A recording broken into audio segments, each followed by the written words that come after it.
오늘은 시편 60편 1절에서 12절 이 말씀으로 하나님과 함께라면 이런 제목의 말씀 전하겠습니다. 오늘 시편 그 본문에 보면 그 시작하는 이제 표제어라 그러죠. 종종 시편에 그런 다윗의 시 이런 표현들이 있는데 오늘 시편에도 표제어가 아주 상당히 길게 되어 있어요. 이렇게 되어 있죠.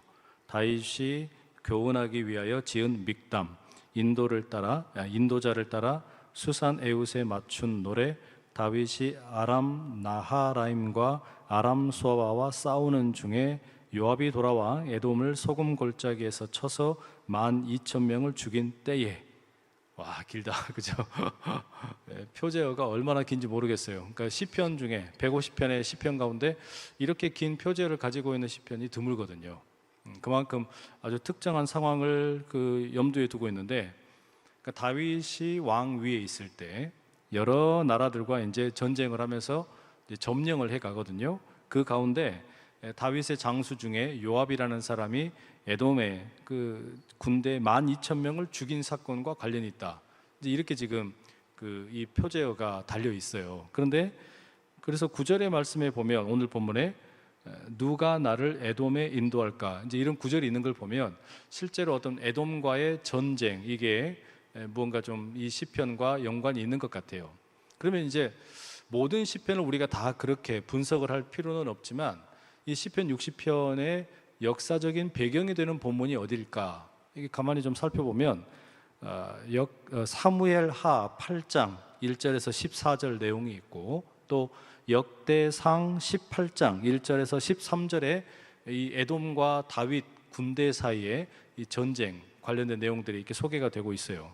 그런데 그 본문들을 이제 가서 읽어보게 되면 구체적인 내용은 조금 달라요.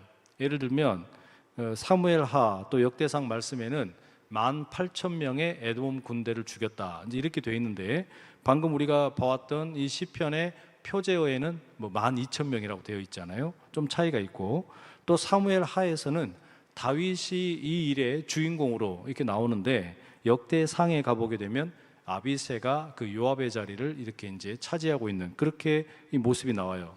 여하튼 그러니까 어떤 하나의 역사적인 사건이 있는데 여기에 대해서 그 묘사하고 있는 내용이 조금씩 차이가 있습니다. 그렇다고 해서 이게 다 틀린 것이 아니고, 이 시편은 이런 방식으로 무언가 그 시편을 읽는 사람들에게 교훈하고 싶은 내용을 담고 있는 거예요.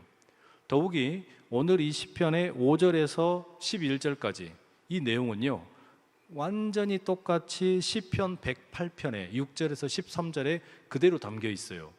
그러니까 이게 그럼 시편 60편에 있는 내용이 시편 108편에 있는 내용과 똑같다라는 것은 아마도 어떤 역사적인 사건으로부터 무언가 시편이 기록이 되었는데 이것이 다른 시편에 또 담겨 있다는 것은 무언가 영적인 또는 어떤 이 시편을 읽는 사람들에게 교훈하고 싶은 내용이 분명히 있는 게 사실입니다.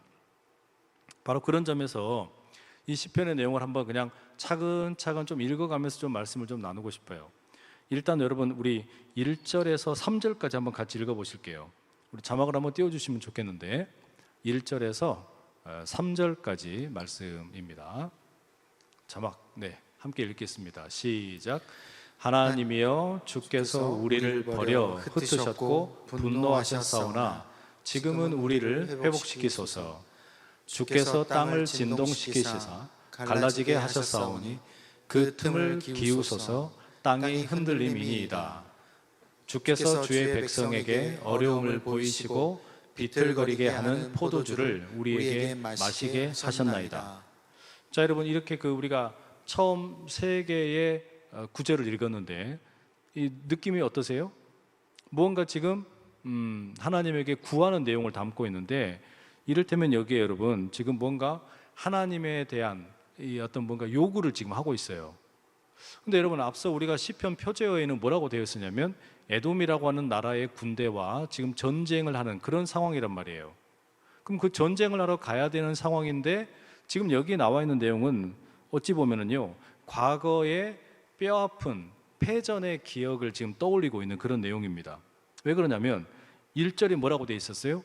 하나님이여, 주께서 우리를 버려 흩으셨고 분노하셨사오나. 그러니까 어쨌다는 거예요? 우리가 졌다는 이야기예요. 우리가 패배를 했다는 이야기입니다. 그런데 이와 같은 뼈아픈 패배의 기억을 지금 이제 전쟁을 하러 가려고 하는데 떠올리고 있는 거예요. 이게 좀 여러분 좀 이상하죠? 예를 들어 여러분, 우리가 전쟁을 하러 갈 때는요, 군인들을 모아놓고서 정신 교육을 시킵니다.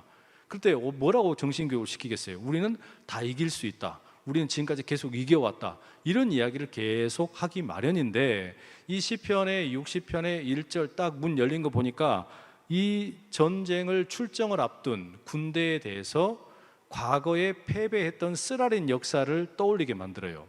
우리가 버려졌고 흩으셨고 분노를 하나님으로부터 샀다, 이렇게 돼 있단 말이에요. 근데 왜 이렇게 할까? 사실 여러분, 이게 일반적인 경우로서는 이해가 잘 안 되는데, 방금 우리가 읽어보니까 뭐라고 돼 있냐면, 이 지금 시편은 그와 같은 실패의 원인이 하나님에게 있다라고 이야기하고 있어요. 그러니까 하나님께서 무언가 이스라엘 백성에 대해서 진노하셔서 화가 있으셔서 그 결과로 인해서 이스라엘 백성들이 흩어지기도 했고 또 버려지기도 했고 지금 무언가 하나님으로부터 징계를 받았다라는 겁니다. 그러니까 그런 일이 뭐 지진으로 땅이 일어나는 것 같은 그런 결과도 나오기도 했고, 포도주를 마시고 술이 취해가지고 비틀거리는 것 같은 방향을 잃어버리는 모습으로도 지금 묘사가 되고 있는 거예요. 그러니까 이 시인은 지금 이 이스라엘 백성들이 겪고 있는 이 고난의 문제 또는 어떤 고통의 원인을 어디에서 찾고 있냐면 하나님으로부터 찾고 있는 거예요. 그러니까 전쟁에서 우리가 왜 졌냐? 우리가 과거의 전쟁에 왜 졌냐? 뭐 전쟁을 하는 데 있어서 군대의 규모가 작아서 숫자가 적어서 가지고 있는 무기가 재래식이라서 뭐 이런 것으로 찾고 있는 게 아니라 하나님과의 관계에서 무언가 잘못되었기 때문에 우리가 졌다. 지금 그걸 이야기하는 거예요. 우리가 왜 과거에 졌을까? 돌아보면서 결국에 그 원인은 하나님과의 관계가 바르지 못했기 때문이다. 이걸 지금 먼저 인정을 하고 있는 겁니다. 그렇기 때문에 결국에 여러분, 지금 이제 전쟁을 앞두고 승리를 하려고 하면, 이 전쟁에서 이기려면 제일 먼저 필요한 건 뭐냐면 군대를 키우는 게 아니란 이야기죠. 더 좋은 무기를 많이 만드는 게 아니라는 이야기예요. 그럼 뭐예요? 하나님과의 관계를 바르게 하는 거예요. 하나님과의 관계가 건강하게 되는 것, 이게 더 중요하다라는 것을 지금 이 시인이 이야기하고 있는 겁니다. 그래서 이 지금 어떤 이 전쟁의 이 어떤 그 위협, 또 전쟁을 앞두고서 분명히 우리가 이겼다, 우리는 나가서 이길 수 있다, 이런 이야기로 분위기를 좋게 만드는 게 필요한데도 불구하고 이 과거의 패배의 기억을 떠올리면서 그 지금 이야기하려고 하는 건 뭐냐면 전쟁을 앞둔 사람들에게 하나님과의 관계를 바르게 하는 것이 더 중요하다, 이거를 각인시켜주고 있는 거란 말이에요. 제가 이 본문 읽으면서 여러 가지로 이번 주에 있었던 일들이 좀 많이 떠올렸어요. 그 화요일과 수요일 이틀 동안 그 강원도 태백에 다녀왔거든요. 근데 그 강원도 태백에 다녀오면서 겪었던 일을 좀 여러분과 좀 나누고 싶어요. 사진 몇 장 좀 보여드릴게요. 이 첫 번째 사진은 혹시 들어보셨는지 모르겠는데 그 대천덕 신부님이 세운 그 예수원이라는 그 수도원의 전경입니다. 그리고 또 하나 사진이 있는데, 이건 제가 갔을 때 수요일 날 아침에 눈이 얼마나 많이 왔는지 완전히 그냥 와, 무슨 다른 나라 온 줄 알았어요. 엄청나게 눈이 많이 왔는데 예수원에서 운영하는 이 목장에 올라가서 보았던 이 어떤 마을 전경이에요. 기가 막히죠. 어디 무슨 홋카이도 온 줄 알았어요. 무슨 여기 무슨 뭡니까 이 겨울 왕국에 온 것 같은 어마어마하게 눈이 많이 왔더라고요. 참 놀라운 일이었고, 또 하나 사진 하나 보여드릴 텐데 여기는 지금 우리 한반도 지금 모습이 보이죠. 근데 이제 저기가 삼수령이라고 하는 곳인데, 저기는 그러니까 이제 이 하늘에서 비가 떨어지잖아요. 빗물이 떨어지면 저기에서 그 빗물이 세 군데의 강으로 흘러간대요. 하나는 이제 한강으로 흘러가고요. 또 하나는 낙동강으로 흘러가고 마지막 하나는 이제 동강으로 흘러가는 거예요. 그래서 이제 삼수령 이렇게 이제 갈라지는 곳, 그런데 그 발원지, 그 처음 시작되는 곳, 저기를 그 대천덕 신부님이 무슨 뭐 이렇게 내비게이션이나 이런 걸 가지고서 확인을 한 게 아니고 지도만 보고 찾아가셨답니다. 근데 후에 이제 수자원공사랑 이제 이런 그 기관들이 실제로 찾아보니까 거기가 맞더라는 거예요. 이제 그렇게 해서 이제 저기다 기념 어떤 그 이 형상을 갖다 설치를 해놨는데, 이번에 제가 그 가게 된 이제 이 태백에 방문하면서 사진을 내려도 됩니다.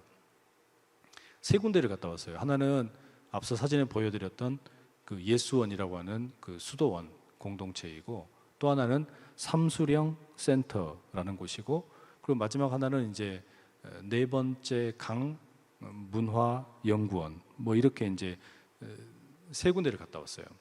근데 이 세 개가 다 이제 대천덕 신부님과 관련이 있는 그런 기관들입니다. 예수원은 상당히 오래됐죠.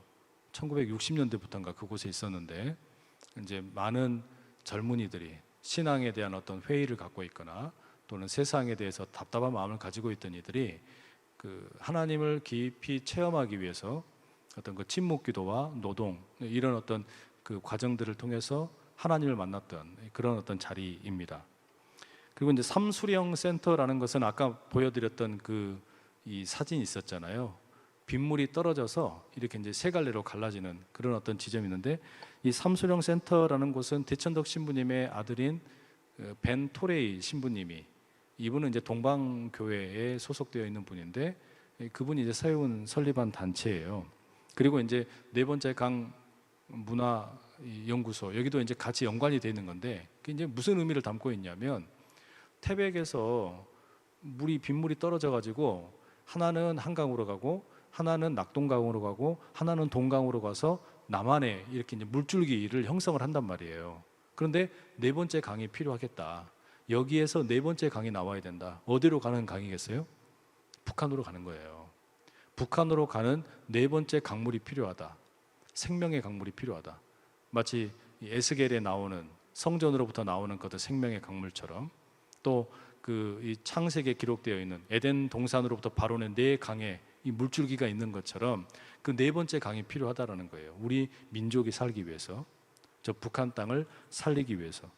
그래서 실제로 이 대천덕 신부님이 오랫동안 북한에 대한 그런 마음을 품고 있었던 그런 어떤 과정에 이 태백에 참 희한한 일들이 생겨나게 되었는데, 그게 뭐였냐면, 여러분 우리가 잘 아는 것처럼 지금 이제 북한과 남한 사이가 워낙에 안 좋잖아요. 중국에서 그 뭐 탈북자들을 위해서 선교하던 분들, 이런 분들도 이제 중국이 폐쇄 정책을 하니까 다 쫓겨나서 갈 데가 없어진 거예요. 그리고 심지어는 그 평양에서 의사로 근무하던 미국 국적을 가지고 있는 한국 사람도 있고요. 이런 분들이 있거든요. 또 뭐 다른 국적을 가지고 있는 분들이 있는데, 이분들이 이제 어쩔 수 없이 다 쫓겨나게 된 거예요. 이제 북한에서 다 이제 나오게 된 거예요. 그런데 이분들이 여전히 북한에 대한 마음을 품고, 어떻게 하면 우리가 다시 북한 내지에 들어가서 선교를 하고 또 그 땅에 있는 사람들을 돕고 이런 일을 할 수 있을까? 그러다가 이제 태백에 사람들이 모인 거예요. 태백은 본래 여러분 이 광산이 있는 곳이잖아요. 그러니까 이제 그 뭐랄까요? 이제 그 폐광 지역에 사람들이 점점 인구가 빠져나갑니다. 몇 년 사이에 뭐 계속 빠져나가요. 인구가 뭐 5만도 안 돼요. 3만 얼마밖에 안 된다고 하더라고요. 그래 거기에 이제 뭐 세워진 게 사북이라고 하는 곳에 강원랜드 그 카지노가 세워져 가지고, 거기에 보면은 홈리스들이 그렇게 많대요. 자기가 타고 갔던 자동차를 맡겨놓고 돈을 빌려서 그 카지노에 가서 탕진을 하고, 이제는 이것도 못하고 저것도 못하고 집에도 못 가고, 그런 사람들이 그 주변에 있는 거예요. 여하튼 그런 아주 영적으로 열악한 곳인데, 이 태백에 갑자기 젊은 사람들이 모여드는 거예요. 근데 이제 이게 그냥 한두 사람이 이렇게 모여드는 게 아니고, 상당히 많은 분들이 한 10여 개 나라에서, 말하자면 우리나라 사람들이 아니고요, 외국 사람들이 모인 거예요. 이 사람 왜 모였냐? 북한 선교를 하겠다고 모인 거예요. 그러니까 북한에 대해서 하나님이 마음을 주셔가지고 북한 선교를 하기는 해야 되겠는데 어디로 가야 될지 모르던 분들이 소문에 소문을 듣고 태백에 모이게 된 거예요. 그래서 이제 삼수령 센터라는 게 생겨나게 되고, 네 번째 강 문화연구소 이런 게 생겨나게 되는데, 여기서 하는 게 뭐냐면, 뭐 브라질에서 온 친구도 있고, 네덜란드에서 온 친구도 있고, 뭐 미국에서 온 친구도 있고, 다 그런 사람들이더라고요. 근데 이분들이 거기에서 이제 말을 배우는 거예요. 우리 말을 배워요. 우리 문화를 배워요. 그리고 거기에서 이제 오전에는 그렇게 언어를 습득하고 문화를 습득을 하고, 그 다음에 오후 시간에는 그 태백에 있는 그 살고 있는 주민들이 있을 거 아닙니까? 이분들하고 1대1로 이제 같이 뭐 만나서 차를 마시면서 대화를 하고 은행에도 같이 가고 이렇게 하면서 실제 생활을 거기서 익히고 있더란 말이에요. 그런 그 광경을 보면서 참 희한한 일이다. 어떻게 이런 일이 진행이 되고 있지?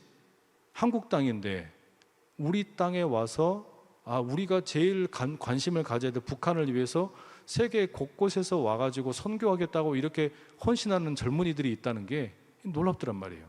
이 말이 되나 싶은 생각이 들 만큼 충격적이었어요. 이 벤토레이 신부님과 그 삼수령 센터 거기에서 이제 하룻밤을 자는데 이 신부님이 그런 이야기를 하시더라고요.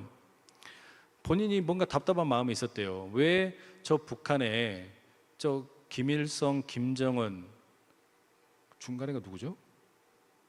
김정일. 김일성, 김정일, 김정은으로 이어지는 이 김씨 3대 이 어떤 독재가 왜 무너지지 않고 있을까? 왜 이 대한민국에, 그러니까 우리 이 한반도에 이 통일이 이렇게 이루어지지 않는 것일까? 답답한 마음으로 하나님에게 계속 묻고 기도하고 씨름하는 시간을 가졌다는 겁니다. 계속 물었대요. 하나님 도대체 왜 이 한반도에 평화가 임하지를 못하는 겁니까? 왜 우리 이 민족 가운데 하나님께서 이런 이 통일을 허락하시지 않는 겁니까? 근데 그렇게 깊게 기도하는 가운데 하나님이 주시는 이 마음이 있으셨대요. 그게 뭐였냐면 내가 북한을 붙들고 있다. 내 손으로 북한을 붙들고 있다. 그런 마음을 주시더래요. 오늘 아까 우리 찬양할 때 완전하신 나의 주 찬양하고 나서 그 다음에 부르는 찬양 가운데 주님의 손이 내 마음을 붙드신다. 우리 그런 찬양 불렀잖아요. 제가 그 찬양 부르고 울컥울컥 하더라고요. 주님의 손이 내 인생을 붙잡고 있다. 주님의 손이 황폐한 내 마음을 붙잡고 있다. 그런데 하나님의 손이요, 그 북한을 붙잡고 있다라는 그런 마음을 주시더라는 거예요. 그러면서 그 다음에 뭐라고 말씀하시냐면 왜 나는 이 손을 언제든지 놓을 수 있다. 북한을 붙잡고 있는 내 손을 나는 언제든지 놔버릴 수 있다. 그런데 내가 기다리고 있다. 뭘 기다리냐? 한국 교회가 하나가 되기를 기다리고 있다. 그 마음을 이 벤토레이 신부님이 받으셨다는 거예요. 한국 교회가 하나 되기를 원하신다. 그러니까 한국 교회가 말하자면 이 북한에 대해서든지 또는 예수 그리스도에 대해서든지 서로 이목으로 이렇게 부딪히고 교회 안에서 서로 부딪히고 교회와 교회가 서로 다투고 이런 일들이 사라지고 하나가 되기를 기다리신다는 거예요. 제가 요한복음의 말씀이 그냥 번뜩 떠올랐어요. 요한 1서에도 그런 말씀이 있어요. 우리가 하나가 되면, 우리가 서로 사랑하면 세상이 곧 아버지를 보게 될 것이다. 예수님이 제자들에게 하신 말씀이었거든요. 예수님께서 제자들에게 너희가 서로 사랑하면 세상이 곧 아버지를 보게 될 것이다. 하나님을 보게 될 것이다. 그러니까 여러분, 하나님께서 지금 이런 어떤 그 마음을 어찌 보면은 이방인에게 주셔서 한반도에 대한 어떤 애언자적인 그런 어떤 마음들을 품게 하시고 어떤 일들을 계획하게 하시고 이렇게 하는데 부끄럽지 않습니까? 우리 민족이 마땅히 해야 될 일인데 이방인에게 이런 어떤 마음을 주시고 한국 교회를 향한 메시지, 또 이게 통일을 위한 그런 메시지를 주셨단 말이에요. 그런데 이 과정에서 가만히 보니까 이 시편의 말씀하고 통하는 맥락이 있더란 말이에요. 우리가 겪고 있는 분단의 아픔, 그 대화하는 가운데 이제 뭐 영어가 편하신 분들이니까 이야기 나누는 가운데 이제 몇 사람 같이 이야기하는데 지금 가장 이 안타깝게 여겨지는 게 서로 이제 이야기 나누면서 indifferent란 말을 썼어요. 무관심하다. 그러니까 특히 젊은 세대들에게는 북한에 대해서 관심이 없어요. 북한이 어떻게 사는지, 북한에 대해서는 일례로 그냥 이제는 한반도 지도가 익숙한 게 아니라 저 북쪽은 없는 존재가 돼버린 거예요. 한국이라는 남한만 이렇게 존재해요. 덩그러니 섬처럼. 그리고 오히려 이제 우리는 뭐 일본하고 더 가깝게 지내든지 중국이라고 가깝게 지내든지 이제 이런 형국이 되어버렸단 말이에요. 왜 우리는 이런 어떤 분단의 아픔, 그런 어떤 이 뭐랄까요, 상하는 고통, 이걸 이렇게 계속 가지고 가야 되는 건가? 우리의 죄악으로 인해서 하나님께서 이 손을 아직 놓고 계시지 않는다는 거죠. 우리 민족이 하나 되기를 위해서 하나님을 지금 기다리고 계신다는 말이에요. 아마 이 시편 60편의 시인의 마음도 비슷했던 것 같아요. 그러니까 이 시인은 이 하나님께서 지금 우리를 향하여 가지고 계시는 그 마음 우리가 헤아려야 된다. 우리가 전쟁에 나가서 뭐 이기는 것은 숫자에 달려 있는 게 아니다. 그러니까 여러분 뭐 유튜브 같은 데 보면은 한국이랑 북한이랑 전면전을 벌이게 되면 누가 이기냐, 뭐 가상 시뮬레이션 돌리는 그런 거 나와요. 뭐 공군의 전력은 어떻고, 뭐 육군의 전력은 어떻고, 해군의 전력은 어떻고, 뭐 이제 이런 이야기 나온단 말이에요. 누가 이기냐? 여러분 그 누가 이기는 거예요? 전쟁 나면 누가 이겨요? 아무도 이기는 거 아니에요. 다 지는 거예요. 지금 러시아하고 우크라이나 전쟁하는 거 보니까 누가 이기는 겁니까? 이기는 게 없어요. 전쟁하는 순간에 양쪽이 다 지는 거 아닙니까? 이스라엘하고 하마스하고 전쟁하는데 누가 이겨요? 이기는 게 없어요. 누가 이겨요? 이기기는 다 지는 거지.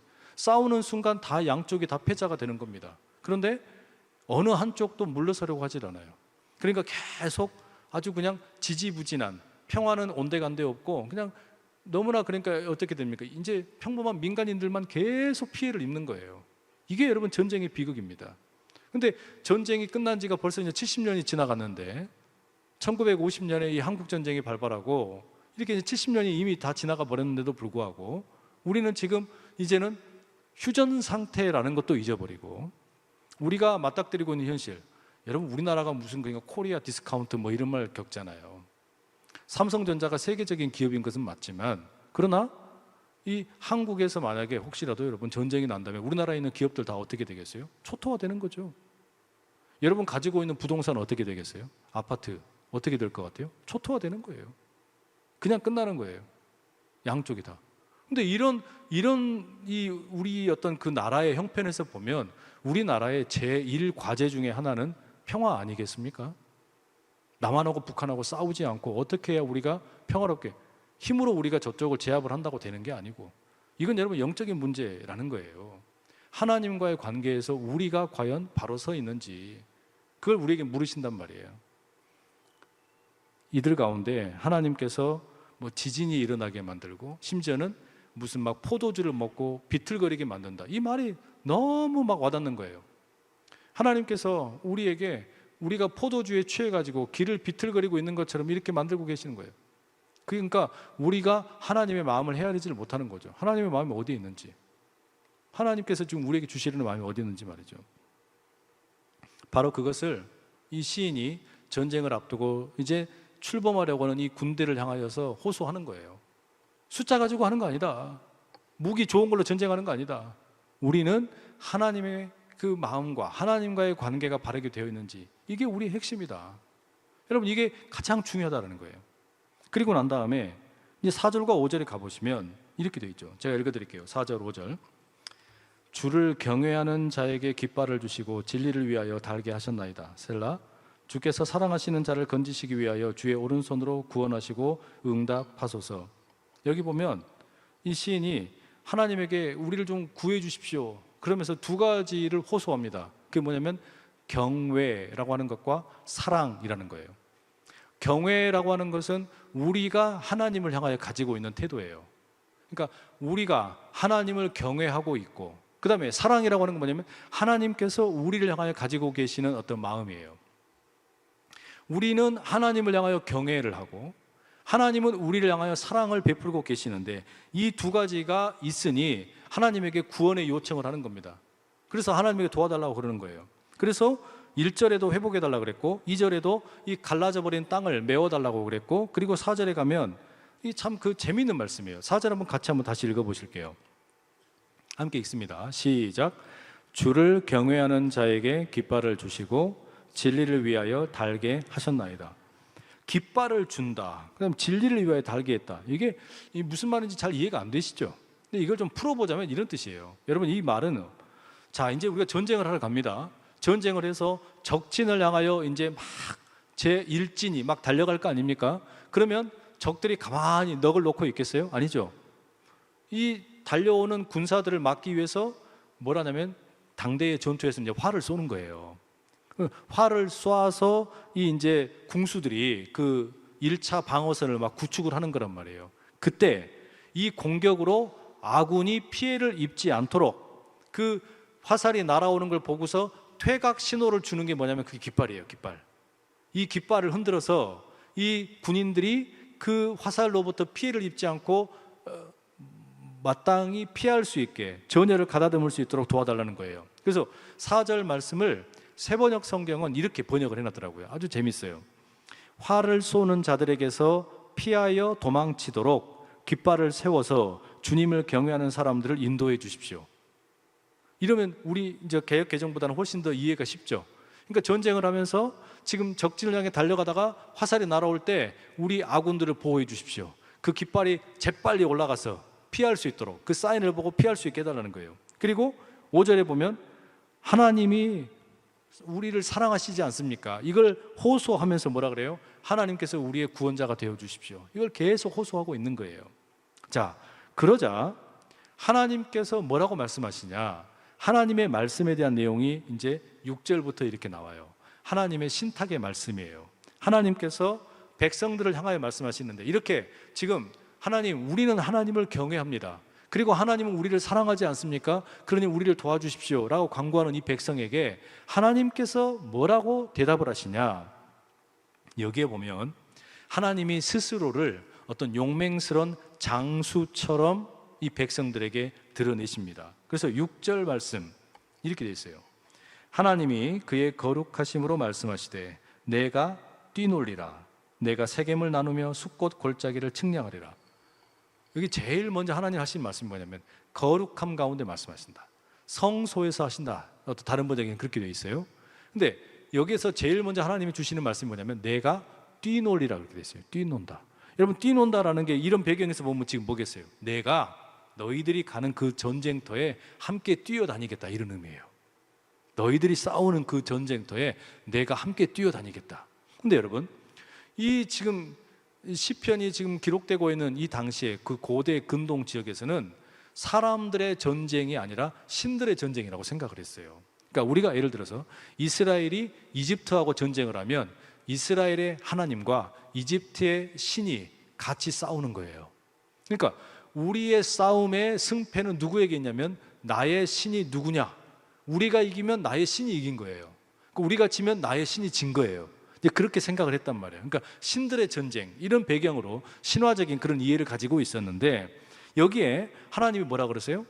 내가 너희들이랑 같이 가서 너희들이 싸우는 자리에서 함께 뛰어다닐 거다라고 얘기하는 거예요.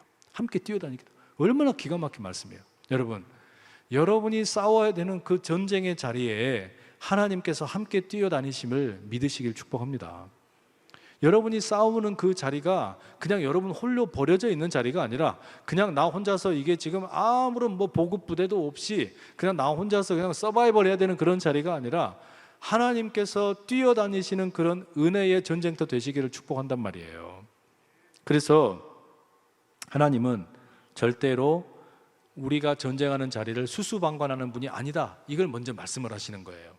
그러면서 이어지는 6절 이하의 이 말씀에 보면 이 전쟁을 통해서 회복되어야 되는 땅들의 지명이 이렇게 언급이 됩니다. 그죠? 그래서 6절에 뭐라고 되어 있어요? 6절에 보시면 내가 세겜을 나누며 숫꽃 골짜기를 측량하리라. 7절에는 길르앗이 내 것이요 므낫세도 내 것이며 에브라임은 내 머리의 투구요 유다는 나의 규이며 이렇게 되어 있어요.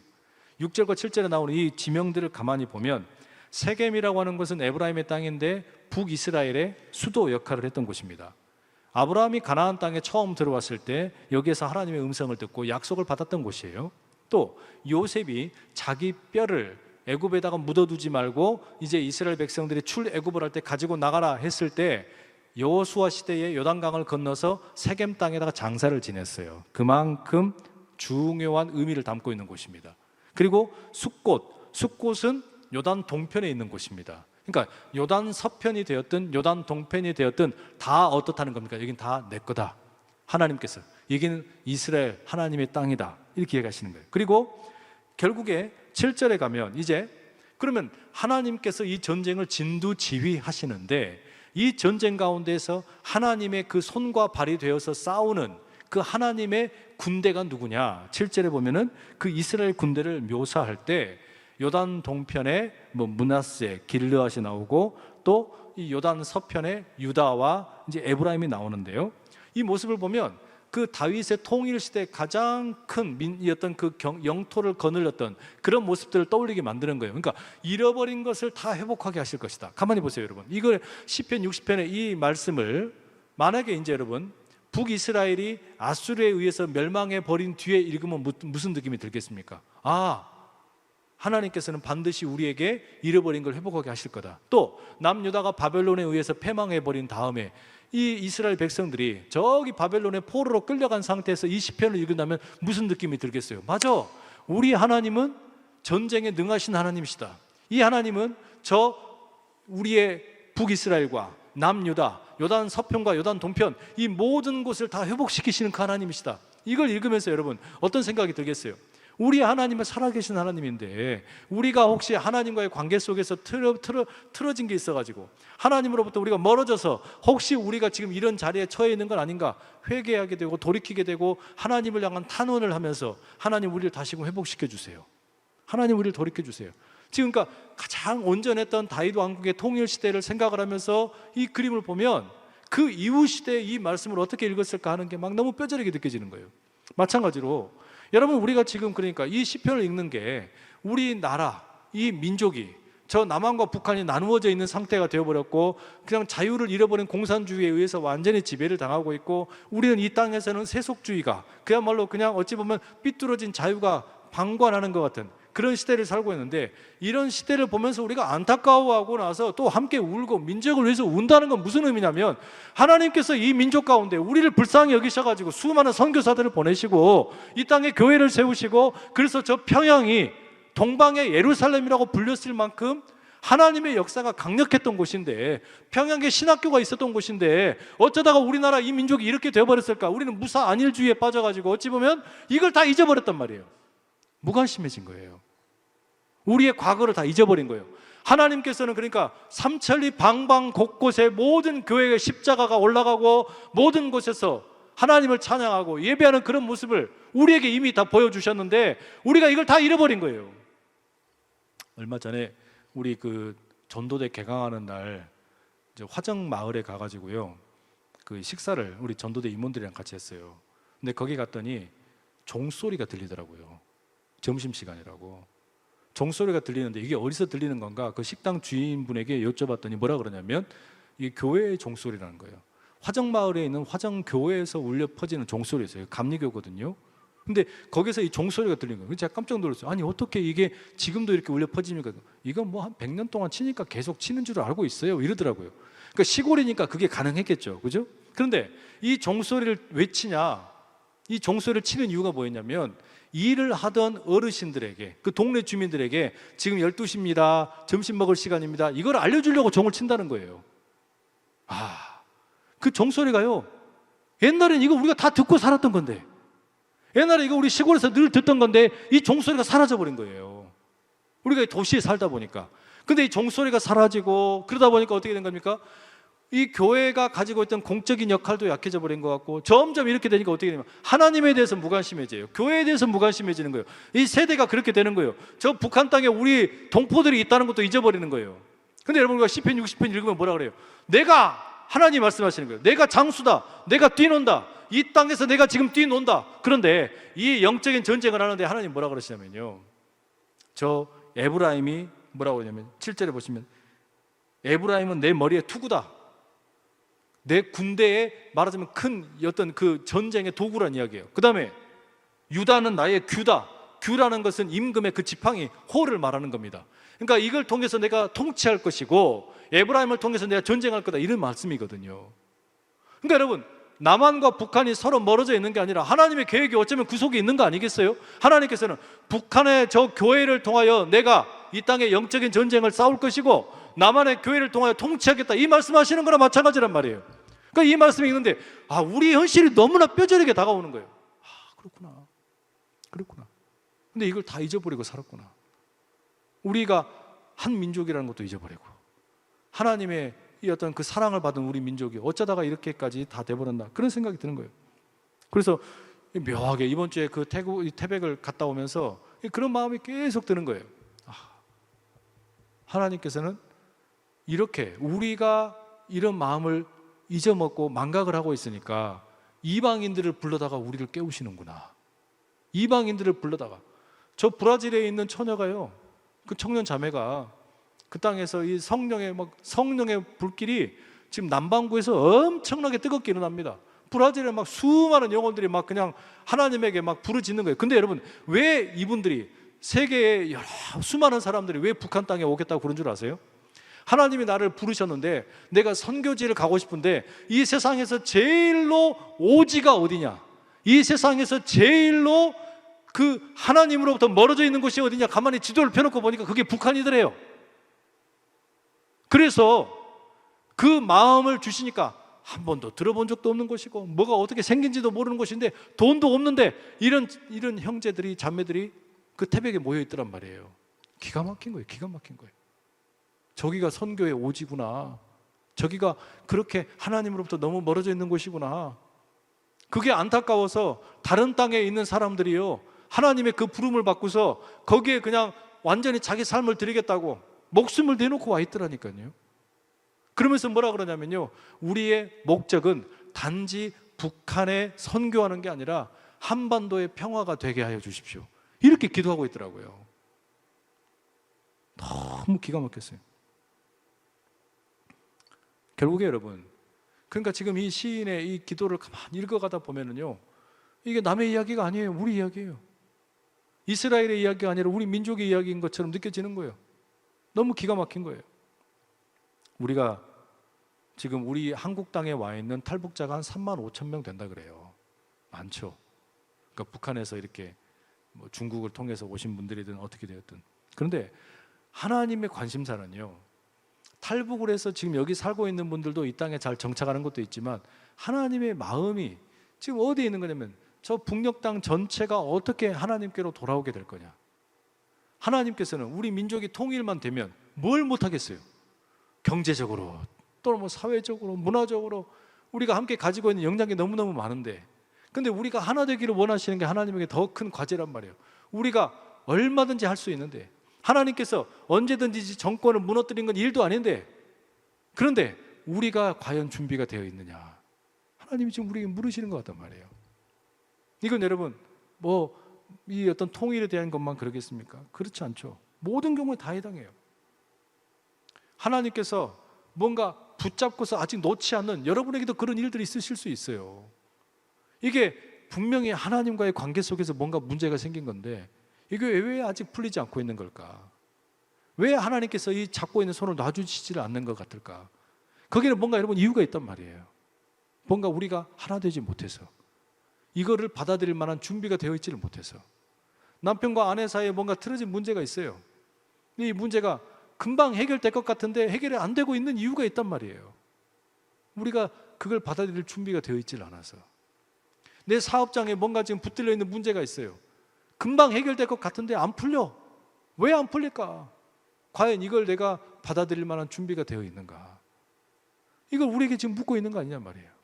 하나님께서는 그냥 우리를 패잔병처럼 여기시는 게 아니라 용맹한 장수가 되셔서 우리와 함께 하시겠다는데, 이 싸움의 자리에 들어가서 하겠다는데, 그런데 우리가 준비가 안 되어 있는 거 아니냐 이 말이에요. 우리의 이 시선을 넓게 봐야 돼요. 하나님의 세계 경영을 봐야 돼요. 하나님께서 지금 어떻게 일하고 계신지를 봐야 되는 거예요. 맨날 우리 속에만 쪼그려져 있으면은 여러분, 담장을 넘는 교회라는 게 말은 멋있지만요, 이게 실제를 들여다보면 얼마나 이게 고통스러운 일인지를 몰라요. 우리가 우리의 이 그 경계를 뛰어넘는다는 게 얼마나 고통스러운 일인지를 몰라요. 마치 여러분, 그 누에가 자기 허물을 벗는 것 같은 일이에요. 누에가 자기 허물을 벗어야만 나비가 될 수 있잖아요. 나비가 되어서 날아갈 수 있단 말이에요. 이 번데기가 그렇지 않습니까? 애벌레가 번데기가 되어가지고 그 자기 허물을 벗어나야만 나비가 되어서 훨훨 날아갈 수 있는데, 이게 어찌 쉬운 일이겠냔 말이에요. 그런데도 계속해서 우리 안에서만 아둥바둥 하고 있으면 하나님의 눈을 볼 수가 없어요. 하나님께서 이 거룩한 교회를 통하여 가지고 계신 계획을 우리가 도무지 헤아릴 수가 없는 거예요. 나라고 하는 한 존재를 통하여 하나님께서 행하고자 하시는 일을 우리 가정을 통하여, 우리 자녀들을 통하여 하나님이 가지고 계시는 그 우리의 마음을 우리가 헤아릴 수가 없어요. 내 스스로 내 자아를 뛰어넘지 않으면, 벗어버리지 않으면, 이 세상을 하나님이 지금 이끌어 가시는 그 계획 가운데 우리를 부르시는데 우리는 거기에 대해서 지금 준비가 되어 있지는 않는 거 아니냐 이 말이에요.